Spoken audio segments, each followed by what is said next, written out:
زه خو چې کوم دی ملک صدقه جان ته جمرو سمې تعلق دی او شهدا چې کوم دی د مونږ چې څومره د فیملی راغلی او دا هغو چې کوم دی شهیدانو وارثان دي او دا ټول راغلي مونږ پوره احتجاج لپاره د وزیر اعلی مخې ته مونږ دا چې کوم دی احتجاج ریکارډ کوو او دا احتجاج چې خپل شهدا چې کوم دی مونږ خپل هغه امارات چې کوم دی غواړو او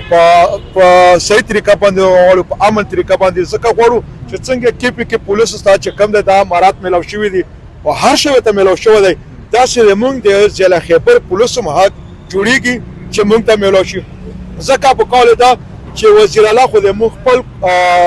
افریدی دی ما د خپل علاقې دی موږ دغه چې څومره فیملي ولرو د قوم کوکي خیل چې کوم دی دا 25,000 وټي ورکړی دی نو موږ ته ډېر امید ساتو او انشاءالله تعالی چې موږ له چې کوم د کار وکړي ځکه چې ډېر اسانه کار دی چې دا خو یې پرول جوړ کړو د سات په کې سنې وکړو موږ ټولې مطالبې حل کېږي نو که دا یو نه کړی او دا کار یې موږ له ونه کړو نو موږ ډېر چې کوم دی په امیده شو ځکه چې نو بیا بل مخکې یا بل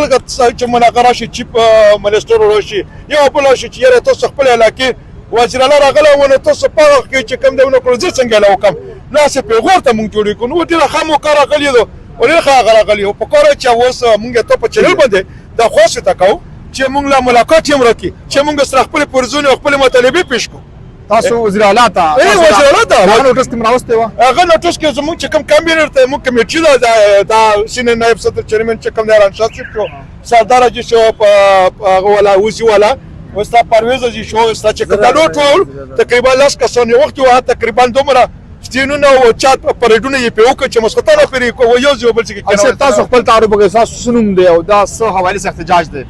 ما ایران شاه نامه ډېره مهرباني تاسو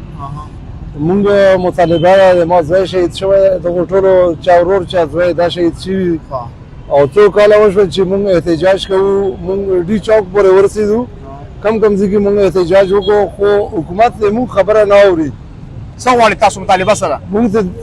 یو خبره خو په لنډو ورته وکړم چې کې پي پولیس ته چې څه میلاویږي هغه د مونږ قصدار لیویس ته میلاو شي وجه څه ده چې ما شهید نه مني په وردۍ کې باندې خودکش شوي ټولو نه په فرنټ لاین باندې جنګېدلی دی ټولو نه ډېره قرباني ده د خیبر علاقې د پېښور نه ډېره ده د هر ځای نه ډېره ده او په وردۍ کې شهیدان شوي دي مونږ ته د حکومت دا وښیي چې ما شهید ولې نه منې دا احتجاج د چا خلاف دی د چا خلاف دا زموږ د حکومت پاکستان خلاف دی د یو کس خلاف نه حکومت پاکستان د ما شهید نه مني چې ته کومه پورې حکومت پاکستان صوبایي حکومت لاندې راځي موږ خو اول د صوبایي حکومت نه چې کوم دی هغه کوو مطالبه کوو چې دا هم نه اوري نو موږ کوشش کوو چې بیا هم اسلام آباد نه لاړ شو هلته بیا دیر نه وکړو بیا تاسو د حلقې وزیر اعلی سهیل افریدي ستاسو د حلقې نه بیا تاسو هلته نوټس کې راوستې بلکل هغه پکې څوک رشته دار هم شهید شوی دی ښه په ټوله خبره باندې پوه دی خو ځان یې نه غرضه کړی دی ولې چې موږ ته داسې محسوسېږي چې کیدای شي چې د اختیارات نه وي نه شي کولی ځکه چې دا موږ غټ پروګرس دی دا اسلام آباد نه ځي او یو ځینې منظوري خدای پکې موږ له ذره هم څه نه کوي دا کیدای شي چې موږ نه په خبره باندې خفه وي موږ د کمیټې نه شهدا نو موږ هغه ضد چلوي موږ هغه نه کوي دا احتجاج د وزیر اعلی سهیل افریدي خلاف دی بلکل دی هر چا خلاف دی چې څوک ذمہوار کسان دي موږ یو خلاف احتجاج بیا هم کوو اوس هم دی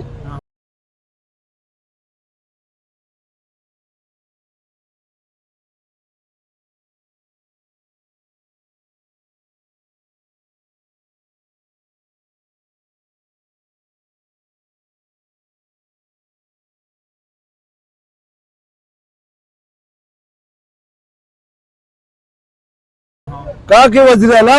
کہا کہ ہر سوک ہے جی بالکل یہ لواحقین شہداء کے لواحقین احتجاج کر رہے ہیں صوبائی حکومت ہے کے خلاف وزیر اعلیٰ سہیل افریدی کے خلاف یہاں دوسرے لوگ بھی موجود ہیں آپ کا نام کیا ہے کہاں سے جی میرا نام ثاقب شاہ ہے میں جمرو سے تعلق رکھتا ہوں میرا ابو 22/6/2011 میں شہید ہوئے تھے اچھا مجھے 30 لاکھ روپے ملا ہے اس کے بغیر کچھ نہیں ملا ہے جو کچھ ادھر کا پولیس کو ملتا ہے پشاور کا پولیس کو ملتا ہے وہ ہم بھی مانگتے ہیں اور میرا یہ مطالبہ تو ہے یہ احتجاج کس کے خلاف ہے یہ سب کے خلاف ہے جو ادھر کا حق مانگتا ہے اس کے خلاف ہے. صوبائی حکومت صوبائی حکومت وزیر اللہ یہ سب کے خلاف یہ ہمارا احتجاج ہے. ہم بس یہ اپیل کرتے ہیں تو کہ آپ کا اپنا حلقہ ہے, اس حلقے سے وزیر اعلیٰ سہیل افریدی کا تعلق بھی ہے, لیکن کیوں آپ لوگ نہیں گئے تھے ان کے حجرے میں؟ نہیں, ہمارا چیئرمین جو ہے ہمارا پرویز صاحب وہ 2-3 دفعہ اس کے لیے ملاقات کا 2-3 دفعہ گیا, لیکن اسے کوئی موقع نہیں ملا ملاقات کے لیے. جی بالکل, یہ لواحقین اپنے حقوق کے لیے, اپنے شہداء کے حقوق کے لیے احتجاج کر رہے ہیں. ان کا ماننا ہے کہ ہم وزیر اعلیٰ سہیل افریدی کے ساتھ بھی بات کی ہے, لیکن ابھی تک کوئی اس کا حل نہیں نکلا ہے.